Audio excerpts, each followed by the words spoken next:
Nadie duda que los procesos de enseñanza y aprendizaje que ocurren en las aulas constituyen el corazón de la escuela. Investigaciones nuestras e investigaciones realizadas en todo el mundo muestran que las buenas prácticas de enseñanza no solo están acompañadas por muy buenos docentes, sino que también la práctica pedagógica del director influye en que en la escuela se aprenda. No obstante, es habitual escuchar a mis colegas directores decir que esta es la dimensión pedagógica de su tarea, es la que le presenta el mayor de los desafíos. Las otras dimensiones de su trabajo, cuando se tienen que ocupar de cuestiones institucionales, comunitarias, administrativas, ocupan un tiempo que no siempre dejan espacio para su práctica pedagógica. Esto es hasta paradójico porque lo central de la escuela es la enseñanza, el director debería ocuparse de lo central de la escuela y muchas veces esto le resulta imposible. ¿Cómo se construye la dimensión pedagógica de la práctica del director? Una puerta de entrada posible es a partir de las observaciones de clase. Y estoy hablando tanto de directores de escuelas primarias como también de escuelas secundarias. El director tiene que construir un rol de asesor, de poder asesorar a sus docentes. Y cuando digo asesorar, no me refiero a capacitar.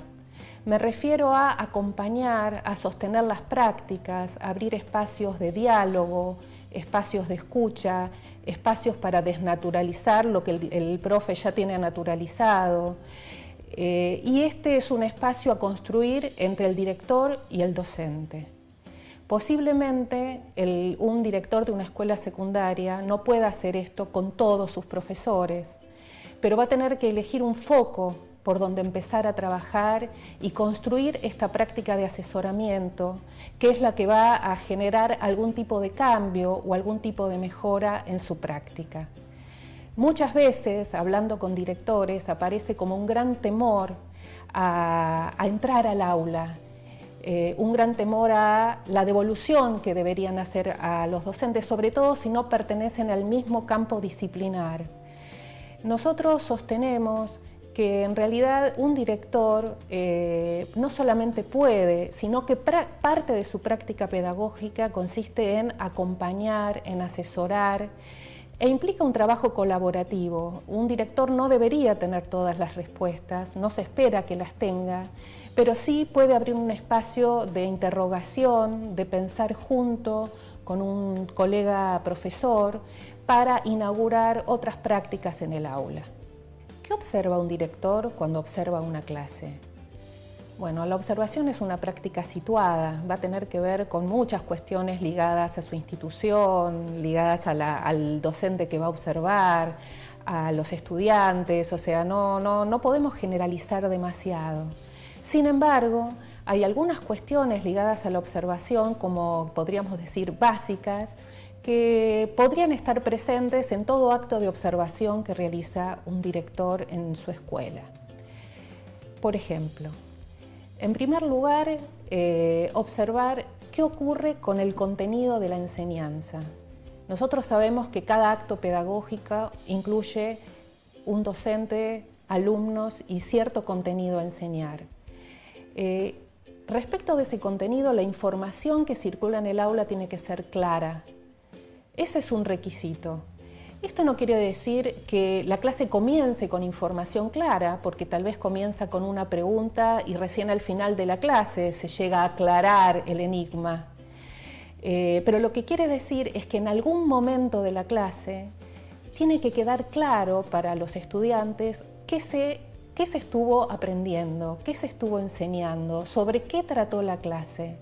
En nuestras investigaciones, muchas veces, cuando termina una clase, les preguntamos a los estudiantes, bueno, ¿y qué aprendiste hoy? ¿O qué te enseñaron? Y no nos pueden responder. O no saben bien de qué fue la clase. Esta cuestión de la información clara, no solamente respecto del contenido, sino también información clara acerca de lo que se le pide al estudiante que haga durante la clase.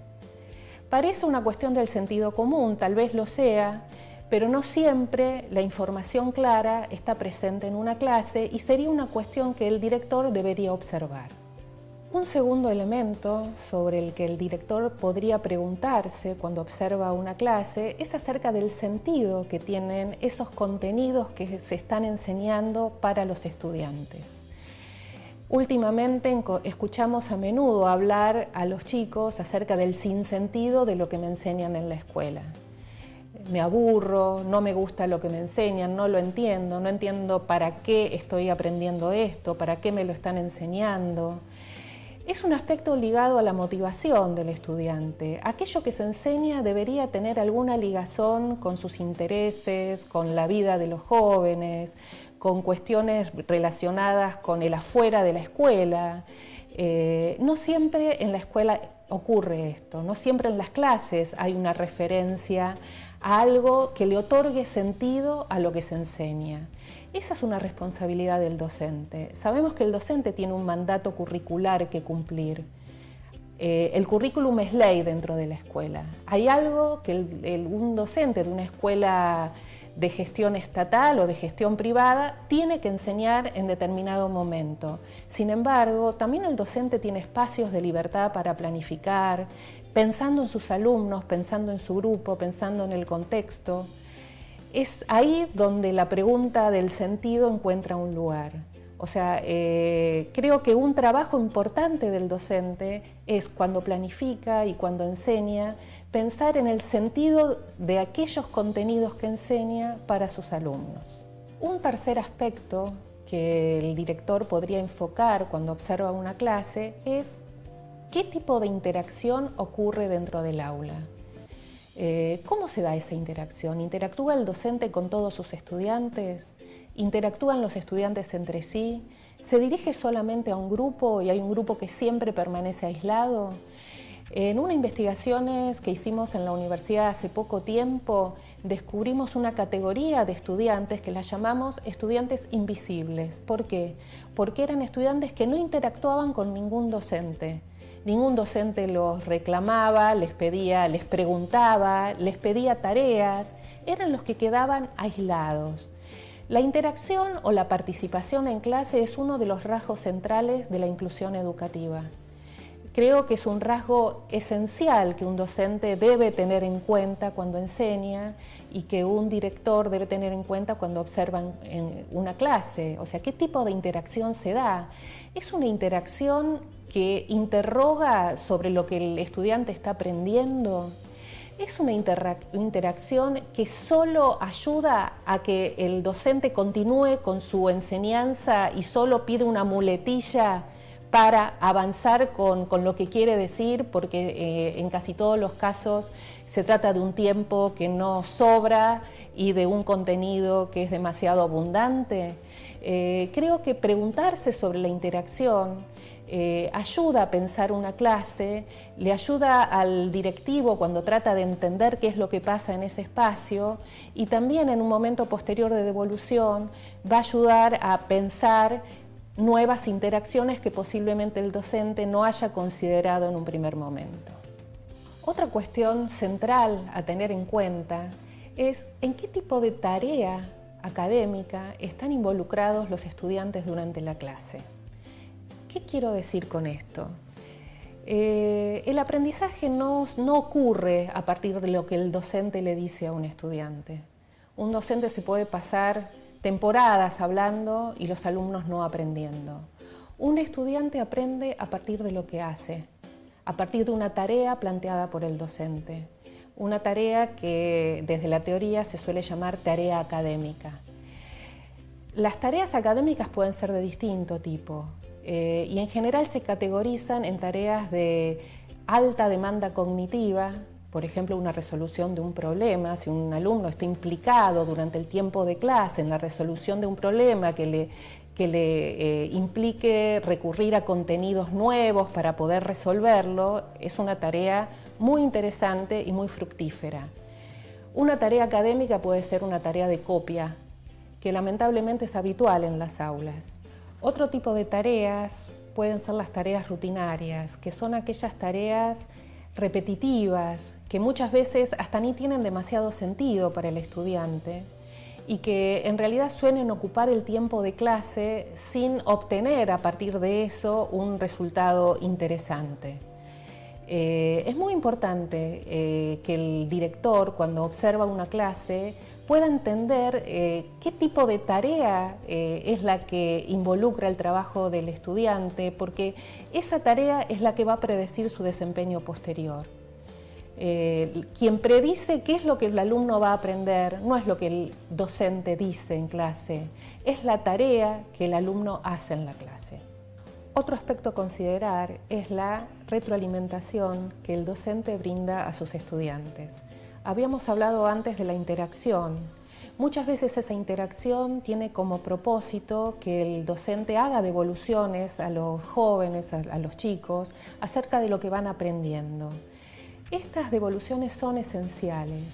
La pregunta que se puede hacer ahí el director es: ¿el profesor realimenta la participación de los estudiantes? ¿Les señala sus errores? ¿Les marca sus aciertos?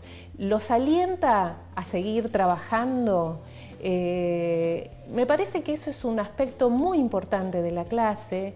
A veces, por falta de tiempo, el docente no suele enunciar, digamos, este tipo de devoluciones, y sin embargo, para los jóvenes es muy importante escuchar la palabra del docente corrigiendo, alentando, premiando, marcando dónde se equivocó. Y creo que es parte esencial del proceso de enseñanza. Finalmente, una buena pregunta que se podría formular quien observa una clase es la siguiente: si yo fuera alumno de esta clase y hubiese participado de todas las actividades o tareas de las que participaron el resto de los estudiantes, ¿qué hubiera aprendido? Poder responderse a esa pregunta también le da al observador una muy buena información de qué pasó con el proceso de enseñanza y con el proceso de aprendizaje de los jóvenes. Nosotros pensamos que el espacio del aula no es un espacio privado del profesor con sus alumnos, que el director tiene como tarea ocuparse de la dimensión pedagógica de su tarea, y por eso es necesario que entre el aula y que ayude, que acompañe y que sostenga la tarea de los profesores.